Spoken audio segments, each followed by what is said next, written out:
आदाब। मैं हूं सैयद आसिफ जाह और एक बार फिर ईमान न्यूज़ के साथ आप सबके हमरा मौजूद। बात ईमान की, बात इंसान की। दोस्तों, जय सिनेमा। बॉलीवुड की बातों के साथ मैं सैयद आसिफ जाह एक बार फिर।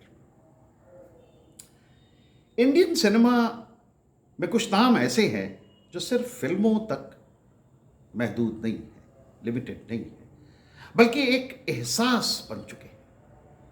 एक आवाज, एक चेहरा, एक खामोशी, एक ऐसा दर्द जो बरसों बाद भी दिलों में गूंजता रहता है।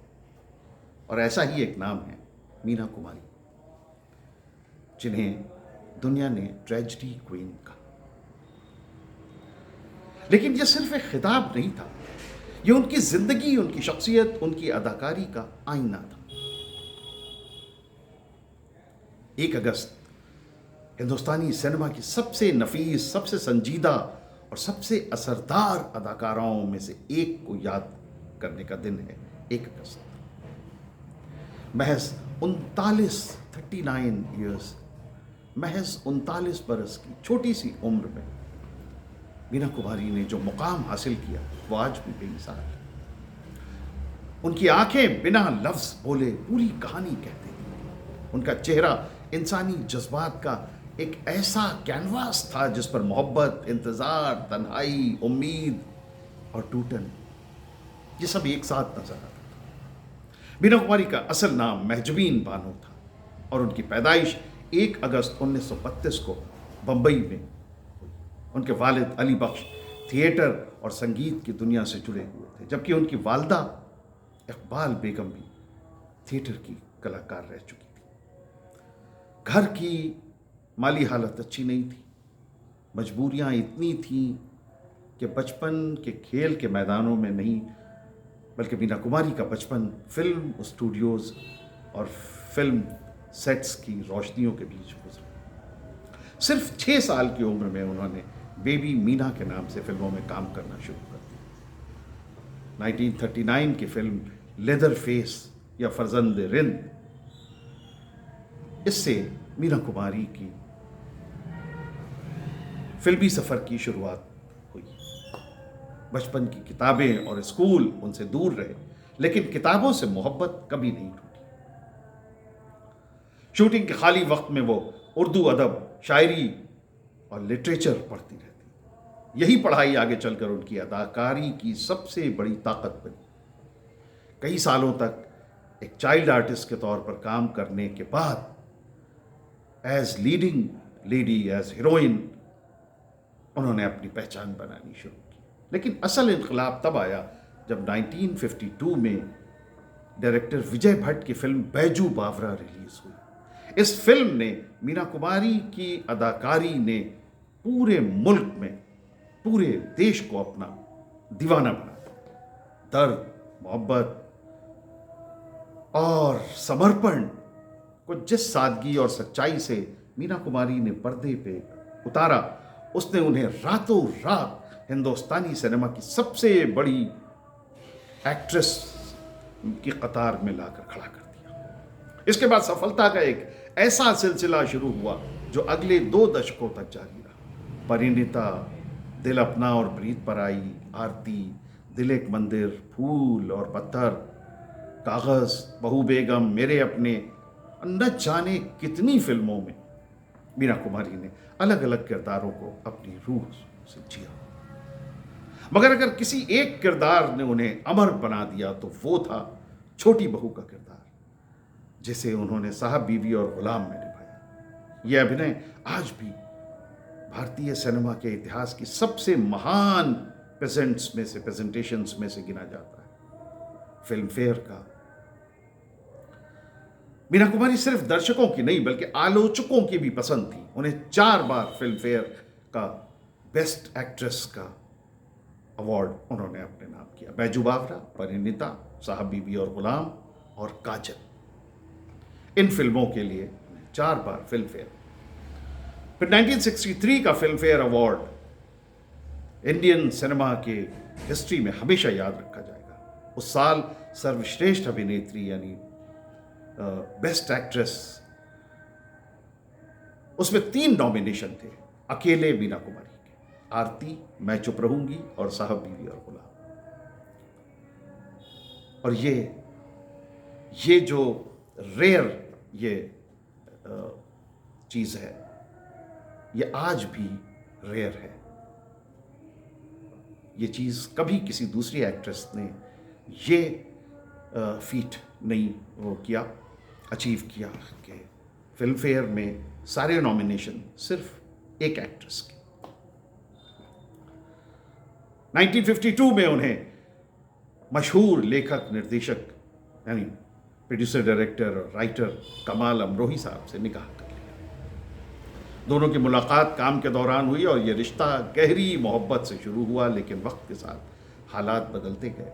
पेशेवर दबाव, आपसी रंजिशें, रिश्तों की उलझनों ने इस शादी को बहुत मुश्किल बना दिया और आखिरकार दोनों अलग हो गए।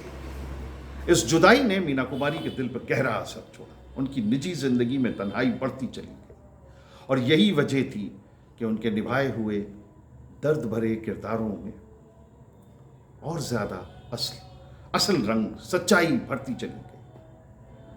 वो सिर्फ अभिनय नहीं कर रही थी उन किरदारों में, बल्कि अपनी असल जिंदगी के बिखरे हुए एहसासों को फिल्मी पर्दे पर जी रही थी। बहुत कम लोग जानते हैं कि मीना कुमारी एक बेहतरीन उर्दू शायरा भी थी और नाज के तखल्लुस से उर्दू शायरी लिखा करती थी।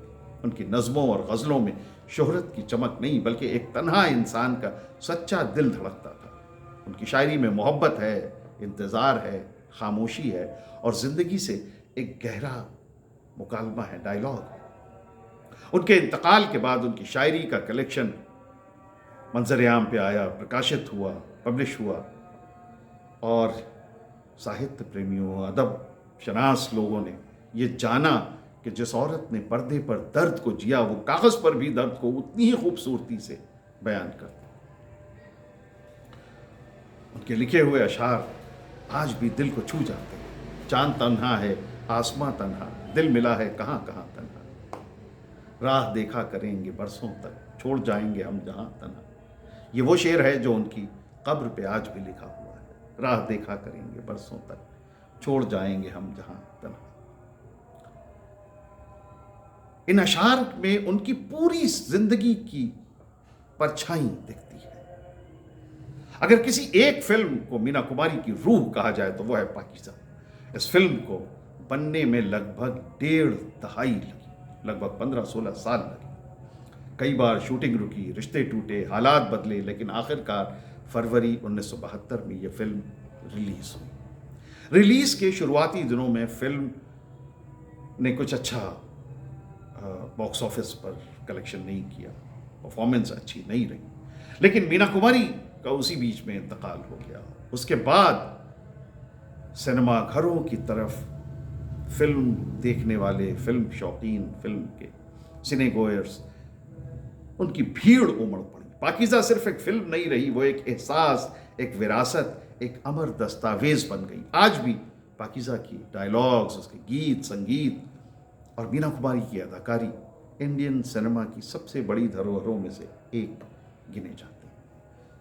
कामयाबी, शोहरत और इज्जत के बावजूद मीना कुमारी की निजी जिंदगी में सुकून कम होता गया। लगातार इस मेंटल टेंशन और तन्हाई ने उन्हें शराब की लत की तरफ ढकेल दिया। धीरे धीरे उनकी सेहत बिगड़ती चली गई और उन्हें लिवर सिरोसिस जैसी गंभीर बीमारी ने घेर ली। 31 मार्च 1972 को महज 39 ईयर्स की एज में मीना कुमारी ने इस दुनिया को अलविदा कह दिया। हिंदुस्तानी सिनेमा ने अपनी सबसे सेंसिटिव अदाकारा को खो दिया। लेकिन कुछ कलाकार जिस्म से हमसे दूर चले जाते हैं, फन से नहीं। मीना कुमारी उन्हीं अमर फनकारों में शामिल हैं जिनका फन आज भी, जिनकी प्रेजेंस आज भी हमारी जिंदगियों में मौजूद है। टेक्निक बदल गई, कैमरे बदल गए, अभिनय की शैलियां बदल गई, लेकिन मीना कुमारी की अदाकारी आज भी अभिनय सीखने वालों के लिए एक खुली किताब है।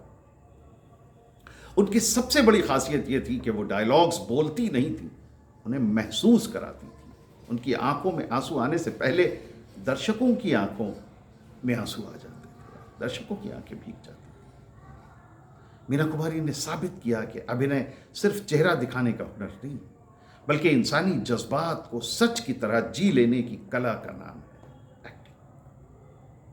उनकी जिंदगी हमें यह सिखाती है कि शोहरत हमेशा खुशी की गारंटी नहीं होती। कभी कभी सबसे ज्यादा मुस्कुराया हुआ, सबसे ज्यादा मुस्कुराता हुआ चेहरा अपने भीतर सबसे गहरा दर्द छुपाए होता है। आज उनकी एनिवर्सरी पर, उनकी बर्थ एनिवर्सरी पर उन्हें याद करना सिर्फ एक महान अभिनेत्री को ट्रिब्यूट पेश करना नहीं है, बल्कि उस फन, उस अदब, उस इंसानियत को सलाम करना है जिसने इंडियन सिनेमा को हमेशा के लिए बदल दिया। मीना कुमारी चली गई, मगर उनकी आवाज़, उनकी शायरी, उनकी आंखों की खामोश जुबान, उनके निभाए हुए किरदार आज भी करोड़ों दिलों में जिंदा है। और शायद इसीलिए उन्हें सिर्फ ट्रेजेडी क्वीन कहना उनकी शख्सियत को छोटा कर देना है। वो इंडियन सिनेमा की रोशनी है जो वक्त के साथ हर गर्द को झाड़कर आज भी उसी शिद्दत से चमकती है। कुछ कलाकार तारीख का, इतिहास का, हिस्ट्री का हिस्सा बनते हैं, लेकिन मीना कुमारी इतिहास नहीं, एक एहसास है। और एहसास कभी मरते नहीं, बूढ़े भी नहीं होते। जय सिनेमा, जय Bollywood. Thank you very much for watching. तो ये था हमारा ईमान न्यूज़ पर आज का वीडियो। ईमान न्यूज़ के साथ अपनी मोहब्बतों का सिलसिला बदस्तूर जारी रखिए। हमारी वीडियोस को लाइक कीजिए, हमारे चैनल को सब्सक्राइब कीजिए, हमारी वीडियोस को लाइक कीजिए, शेयर कीजिए, फॉरवर्ड कीजिए और अपनी बातें, अपने ख्यालात, अपने तासुरात कमेंट्स के ज़रिए हम तक पहुँचाइए। बहुत बहुत शुक्रिया। खुदा हाफिज़।